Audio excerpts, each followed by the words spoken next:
अब वो बहुजन समाज पार्टी की उस बात करते हैं कि बहुजन समाज पार्टी ही उत्तर प्रदेश के अंदर सत्ता परिवर्तन कर सकती है, वही मुसलमानों के वोट की हकदार है। इस बात का आंकलन आपको करना होगा। जब भारत जम्मू कश्मीर से अनुच्छेद 370 को हटाने की बात थी तो बसपा सुप्रीमो मायावती आरएसएस भाजपा के साथ कदम ताल कर रही थी। जब ट्रिपल तलाक का मामला था तो मायावती और बहुजन समाज पार्टी आरएसएस भाजपा की गोद में बैठी थी। जब हलाला का मामला था, सीएए एनआरसी का मामला था, तब भी उनका गुणगान कर रही थी। हम इन तमाम चीजों को भी भूल जाएंगे। लेकिन जब 2002 में गुजरात के अंदर तत्कालीन मोदी सरकार मुसलमानों को गाजर मूली की तरह काटने का काम कर रही थी, तब बसपा और बसपा सुप्रीमो गुजरात के अंदर नरेंद्र मोदी का प्रचार कर रही थी।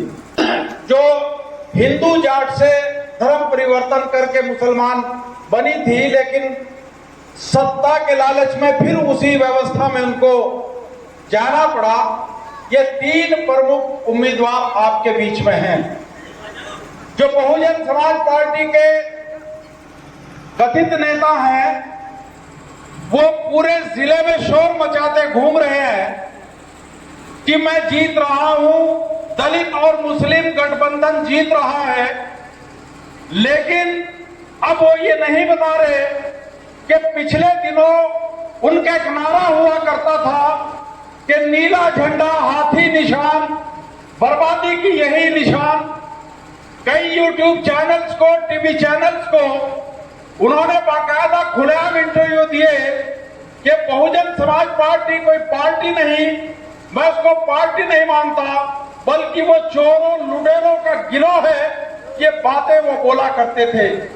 लेकिन निजी स्वार्थ की खातिर, घर परिवार को आगे बढ़ाने की खातिर उन्होंने, आप जानते हैं कि पिछड़ों के हक पर डाका मारा है। आरक्षण व्यवस्था के तहत ये सीट बैकवर्ड में आ गई थी। बैकवर्ड का कोई भी महिला पुरुष इस पर चुनाव लड़ता, लेकिन चूंकि ये अगड़ी जाति में आते हैं, इन्होंने आपके साथ छलावा किया, कपट किया। और इन्होंने जो इनके भाई की पत्नी है, ये खतीजा मसूद, ये लखीमपुर खीरी की है, हिंदू जाट है। ये धर्म परिवर्तन करके, लौ जिहाद करके इस्लाम में दाखिल हुई थी। लेकिन इन बेईमानों ने सत्ता के लालच में फिर इसको उसी व्यवस्था में ले जा करके धकेलने का काम किया। और धकेलने का काम न करके इन्होंने पिछड़ों की पीठ में खंजर घोंपने का काम किया है। ये कह रहे हैं कि मैं जीत रहा हूं, मेरा बहुत बड़ा नेटवर्क है। कहीं कोई मामला नहीं है। समाजवादी पार्टी के पास आज की तारीख में 3 मौजूदा विधायक हैं। बहुजन समाज पार्टी के पास एक भी विधायक मौजूद नहीं है। उत्तर प्रदेश के अंदर समाजवादी के पास 111 विधायक हैं। बहुजन समाज पार्टी 5-7 सांसद विधायकों पर सीमित है, एक विधायक पर सीमित है। समाजवादी पार्टी के पास मसूद अख्तर जैसे लोकप्रिय विधायक हैं और 2-3 पूर्व विधायक हैं। इतना जखीरा समाजवादी पार्टी के पास है और वो शून्य पर खड़े हैं। उनके पास एक सांसद है, हाजी फजलुर रहमान। वो भले और नेक व्यक्ति हैं, उनकी बेइज्जती और जलालत करने की कमी भी उन्होंने नहीं छोड़ी। इसी बात को देखते हुए वो भी उनके मंचों पर नहीं जा रहे। तो ऐसी सूरत में आपका सीधा सीधा मुकाबला वो भारतीय जनता पार्टी के साथ है। और आज की तारीख में इलेक्शन ज्यादा शुरू नहीं हुआ, आप जीत के मुहाने पर खड़े हैं। लेकिन उसके लिए शर्त एक है कि अगर आप गलती से थोड़ा भी बट गए, थोड़ा भी फट गए, तो भारतीय जनता पार्टी जीत जाएगी, उसका जीत का अंतर बढ़ जाएगा। और अगर आप लोग मुत्तहिद होकर, संगठित होकर समाजवादी पार्टी के नूर हसन मलिक को आपने वोट दे दिया, तो डंके की चोट पर एडवोकेट इंतखाब आजाद आपको बता रहे हैं कि किसी भी कीमत पर भारतीय जनता पार्टी का प्रत्याशी जीत हासिल नहीं कर सकता। अब वो बहुजन समाज पार्टी की उस बात करते हैं कि बहुजन समाज पार्टी ही उत्तर प्रदेश के अंदर सत्ता परिवर्तन कर सकती है, वही मुसलमानों के वोट की हकदार है। इस बात का आंकलन आपको करना होगा। जब भारत जम्मू कश्मीर से अनुच्छेद 370 को हटाने की बात थी तो बसपा सुप्रीमो मायावती आरएसएस भाजपा के साथ कदम ताल कर रही थी। जब ट्रिपल तलाक का मामला था तो मायावती और बहुजन समाज पार्टी आरएसएस भाजपा की गोद में बैठी थी। जब हलाला का मामला था, सीएए एनआरसी का मामला था, तब भी उनका गुणगान कर रही थी। हम इन तमाम चीजों को भी भूल जाएंगे।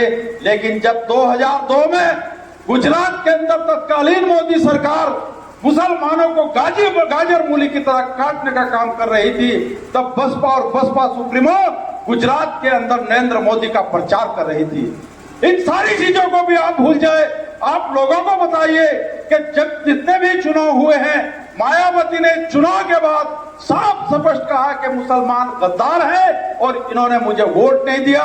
ये मैं एडवोकेट इंतखाब आजाद नहीं बता रहा। आप सोशल मीडिया पर, टीवी चैनल्स पर तमाम इस तरह की उनकी वीडियोस मौजूद हैं, वो आसानी से मिल जाएंगी।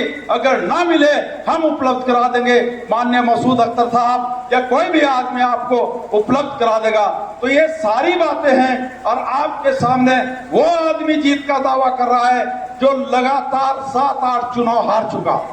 वो हर चुनाव में एक ही बात कहता है कि मैं इतने हजार वोट से जीत रहा हूं, इतने हजार से जीत रहा हूं, और अल्लाह की रहमत से उस पर आप लोगों के साथ किए जा रहे जुल्म का गजब पड़ रहा है। वो लगातार चुनाव हारते जा रहे हैं। उनकी बहन की वीडियोस आप सोशल मीडिया पर देख रहे होंगे, शाजिया मसूद की। वो लगातार अपने भाई के काले चिट्ठे खोल रही है। वो कह रही है कि सहारनपुर के अवाम के लिए क्या इंसाफ करोगे तुम, जब तुम अपनी रशीद मसूद की इकलौती बेटी के साथ इंसाफ नहीं कर सकते, जब तुम उसकी कैंसर से पीड़ित बेवा के साथ इंसाफ नहीं कर सकते, तो सहारनपुर की जो गरीब आवाम है इनके साथ क्या इंसाफ करोगे। इसलिए मैं आप लोगों से कह रहा हूं, फैसला लेना आपका काम है कि किसको उनके मकड़जाल में मत फंसना। वो आपको सुनहरे सपने दिखाएंगे, बड़ी लंबी चौड़ी बातें बताएंगे, उसके बहकावे में नहीं आना। जहां आप बैठे हैं अपने इलाके में लोगों के हाथ जोड़ो, पैर पकड़ो, उनको समझाओ कि वो जीत नहीं रहे, वो सिर्फ भारतीय जनता पार्टी के लिए काम कर रहे हैं। भारतीय जनता पार्टी की बी टीम समाजवादी पार्टी नहीं बल्कि बहुजन समाज पार्टी और इमरान मसूद है। उसका प्रमाण अगर आपको लेना हो तो उनका नामांकन पत्र जो दाखिल किया है वो कैंसिल होने जा रहा था। आरएसएस के लोगों ने विचार मंथन किया, उन्होंने जो आपत्ति लगाई थी वो वापस ले ली और उन्होंने कहा कि ये महाराष्ट्र जो हाई कोर्ट है उसकी एक रूलिंग है महमूद हसन के नाम से, वो रूलिंग के तहत उनका नामांकन पत्र कैंसिल हो रहा था। उन्होंने इसलिए कहा कि थोड़े बहुत मुसलमान वोट ये काटेगा और ये काटेगा तो समाजवादी पार्टी को नुकसान होगा और हमारी गड्डी पार हो जाएगी। इसलिए उसके नामांकन पर किसी भी तरह का कोई ऑब्जेक्शन भारतीय जनता पार्टी ने नहीं किया। इसलिए आप तमाम तरमत भेदों को भुलाकर, तमाम गिले शिकवों को भुलाकर, तमाम बातों को नजरअंदाज करके आपको एक बात देखनी है कि नूर हसन मलिक के लिए मसूद अख्तर आए हैं, मोहम्मद हुसैन जिलानी साहब आए हैं, हम भी आपके पास आए हैं। आपको एक और बेनिफिट होगा, वो सारे के सारे पैदल हैं। अभी आशू मलिक के पास 4 साल के विधायक मौजूद है। 4 साल तक आप लोगों की कोई भी काम हो आपकी सेवा करेंगे, कोई भी विकास का मामला हो आपका काम करेंगे।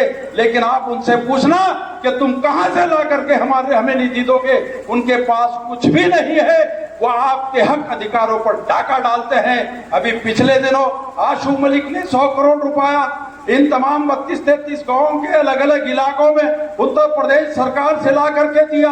75-80 करोड़ रुपया नगर निगम से लगाया, अपनी निधि का पैसा लगाया।